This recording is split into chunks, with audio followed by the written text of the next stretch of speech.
शिवरात्रि का प्रसंग कहता है, अपने मन की अभिलाषा रखकर तुम्हें जो चाहिए, एक काली मिर्ची और काली तिल्ली के 7 दाने। एक काली मिर्ची और काली तिल्ली के कितने दाने? 7 दाने हथेली में रखकर अपनी कामना कर कर मन से अपने मन के बात को कहकर शंकर भगवान के शिवलिंग पर चढ़ा दीजिए। आपकी मनोकामना, कहते हैं हर महीने शिवरात्रि आती है, इस शिवरात्रि पर, मुख्य शिवरात्रि पर चढ़ाओगे, अगले महीने की जब शिवरात्रि आएगी तो आपकी मनोकामना पूरी हो जाएगी। एक काली मिर्ची और 7 काली तिल्ली के दाने, मात्र 7। महाराज, जिसके घर में क्लेश रहता हो, बहुत ज्यादा लड़ाई झगड़े हो रहे हैं, सास बहू के झगड़े, ना बहू कुछ सुनने को तैयार ना सास सुनने को तैयार, और घर में बेचारे पुरुषों की आफत, यहाँ भाई भाई झगड़ रहे हो, सास बहू में झगड़ रही हो, कुछ मत करिए।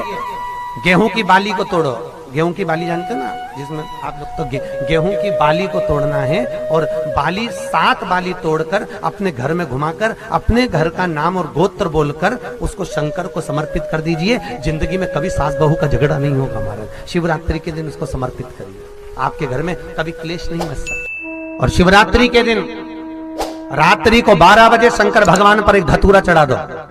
क्या चढ़ाना है? जम के बोलिए जरा। धतूरा। ये शंकर भगवान को धतूरा चढ़ा दो। 12 बजे रात्रि को शिव जी पे धतूरा चढ़ाओ। आधे घंटे तक धतूरा चढ़े रहने दो और आप श्री शिवाय नमस्तुभ्यम का जाप करो। जिस शंकर जी पे धतूरा चढ़ाए उस मंदिर के बाहर बैठकर कौन सा मंत्र जपना है? श्री शिवाय नमस्तुभ्यम। फिर से बोलो, श्री शिवाय नमस्तुभ्यम। धतूरा चढ़ाकर श्री शिवाय नमस्तुभ्यम का स्मरण करिए।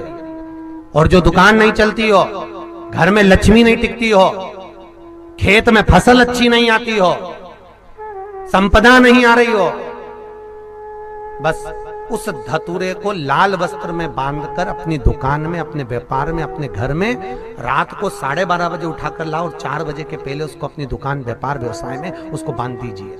और अगर जो जमीन फसल सही नहीं दे रही हो, उस जमीन में ले जाकर गाड़ दीजिए। आपको जीवन में कभी तकलीफ नहीं भोगना पड़ेगी, लक्ष्मी बढ़ती चली जाएगी महाराज, संपदा बढ़ेगी।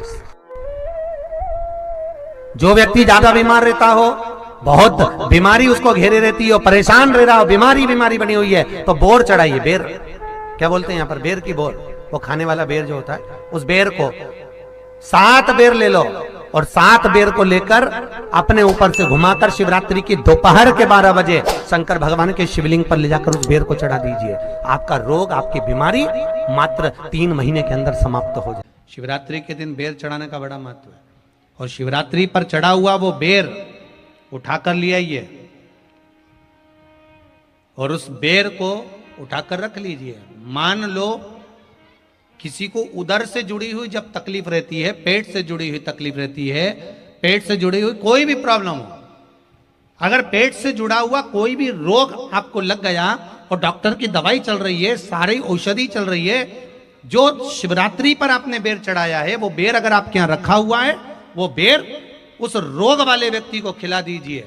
आधे घंटे के अंदर पेट का दर्द, पेट की तकलीफ, पेट का कैसा भी रोग होगा, एकदम आराम लग जाएगा। उस बेर में इतना दम, इतना प्रबलता आ जाती है शंकर को, जो शिवरात्रि के दिन बेर चढ़ाया जाता है, वो केवल शिवरात्रि के दिन करने का होता है। कहते हैं जिसका व्यापार ना चले, व्यवसाय ना चल रहा हो, बहुत ज्यादा कष्ट में जीवन निकल रहा हो और बहुत ही ज्यादा तकलीफ हो रही हो, तो धतूरे को हल्दी में डुबोकर शंकर भगवान को शिवरात्रि के दिन रात को 12 बजे समर्पित करें। उस धतूरे को वापस उठा लाएं 5-10 मिनट के बाद, श्री शिवाय नमस्तुभ्यम बोलकर लाल कपड़े में उसको बांधकर व्यापार वाली जगह में कहीं पर भी उसको बांध दिया जाए। व्यापार पीछे नहीं हटता, व्यापार अग्रण्य भाव में बढ़ता चले जाता है। महाराज, उस धतूरे को केवल परंतु शिवरात्रि के दिन रात को 12 बजे ही किया जाए। हल्दी में डुबोना पड़ता है।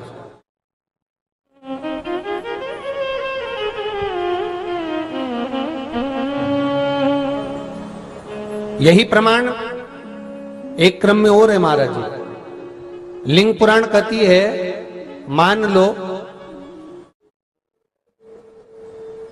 किसी व्यक्ति को कोई एक भारी बीमारी हो गई, बड़ा रोग हो गया, और वो रोग डॉक्टर कह रहा है कि ये ठीक नहीं होना है, बहुत तकलीफ उसमें है और कष्ट ही कष्ट है, वो ठीक नहीं हो रहा, दवाइयां लग रही है, गोलियां खा रहे हैं, तो महाराज उसका भी वर्णन है। 7 धतूरे, कितने धतूरे लेना है? 7 धतूरे। कोई सी भी शिवरात्रि से मतलब महीने में एक बार शिवरात्रि आती है, प्रत्येक महीने आती है। किसी भी शिवरात्रि के दिन 7 धतूरे लेकर, एक धतूरे में मौली, लच्छा, नाड़ा लपेटकर चंद्रमौली भगवान का स्मरण कर उस मौली को लपेटकर 6 धतूरे में हल्दी लगाकर शंकर भगवान की जो जलाधारी है, जलाधारी में आपको पहले भी वर्णन किया है, शंकर भगवान का ये शिवलिंग है, ये जलाधारी है, ये भगवान का जल निकलने का स्रोत, चरणारविंद का भाव। शिवलिंग जहां रखा हुआ है, ये पार्वती जी का हस्त कमल है, जो ये गोल भाग है ये पार्वती का हस्त कमल है, जहां शिवलिंग रखा है। जहां से जल नीचे गिरता है उसके सीधे भाग में श्री गणेश जी महाराज का स्थान है, उसके उल्टे भाग में श्री कार्तिकेय जी का स्थान है। जलाधारी के सामने एक मोटी सी लाइन होती है, कहीं सांप बना होता है, कहीं स्थान बना होता है। जो मोटी सी लाइन है ये शंकर भगवान की सबसे छोटी लड़की अशोक सुंदरी का स्थान है। जलाधारी के ऊपर जो 3 टेकी लगी है ये भृगु ऋषि का, भृंगी गण का स्थान है। इसके ऊपर जो कलश है, कलश में जो पानी भरा जाता है वो पानी जो बूंद बूंद नीचे गिरता है, ये शंकर भगवान की 5 लड़कियों का स्थान है। जया, विषहरा, सामरीबारी, धोतली और देव, ये 5 लड़कियों का स्थान है। शंकर भगवान का संपूर्ण परिवार शिवलिंग के सामने से, जहां से जल चालू होता है गिरने के लिए नीचे की ओर जब जल जाता है, उस स्थान पर भगवान शंकर के सारे गणों का स्थान है। फिर जब जल बहकर सामने की ओर जाता है, जितनी दूर तक जल जाता है उतनी दूर तक भगवान शंकर के उस जल भाग को ग्रहण करने के लिए 33 कोटि देवताओं का स्थान है। इसलिए उस जल को हम लांघते नहीं है, क्योंकि वहां 33 कोटि देवता विराजमान रहते हैं महाराज। तो जो बीमारी डॉक्टर ने बता दी और बहुत बड़ा रोग हो गया और शरीर में कष्ट है, ठीक नहीं हो रहा, चाहे लीवर से जुड़ा हो, चाहे किडनी से जुड़ा हो, चाहे कैंसर से जुड़ा हो, और मान लो शरीर में कहीं गांठ भी हो गई है और वो मिटी नहीं रही हो, तो महाराज निवेदन है 7 धतूरे, एक धतूरे पर मौली लपेटकर वो शंकर जी के शिवलिंग के ऊपर चढ़ाना। 6 धतूरे, उसमें से एक धतूरा भगवान श्री गणेश जी का स्थान, दूसरा धतूरा श्री कार्तिकेय जी का स्थान, तीसरा धतूरा अशोक सुंदरी का स्थान।